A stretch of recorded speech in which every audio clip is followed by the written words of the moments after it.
তড়িৎযোজী ও সমযোজী চিহ্নিত করা সহজ কৌশল।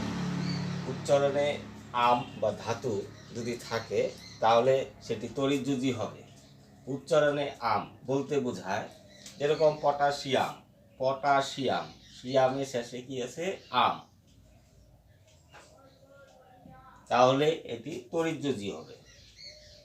সেরকম ক্যালসিয়াম, ক্যালসিয়ামের শেষে কি আছে? আম আছে, তাহলে এটি তড়িৎযোজী হবে। সোডিয়াম শেষে আম আছে, তাহলে এটি তড়িৎযোজী হবে। এছাড়াও ধাতু হিসাবে যদি অ্যালুমিনিয়াম, অ্যাপি, লোহা, কপার, জিঙ্ক থাকে তাহলে সেটি তড়িৎযোজী হবে। বাকি সব সমযোজী, যেরকম H2O জল, H তে হাইড্রোজেন, হাইড্রোজেন, হাইড্রোজেনের উচ্চারণে আম নেই, হাইড্রোজেন একটি ধাতুও নয়, তাই এটি সমযোজী।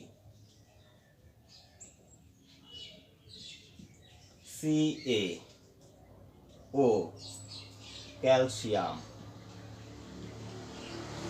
উচ্চারণে আম আছে, তাই এটি তড়িৎযোজী। এই সহজ কৌশলটি বোঝা গেলে তাহলে তোমরা সবাই তড়িৎযোজী ও সমযোজী চিহ্নিত করার নাম্বার পেয়ে যাবে।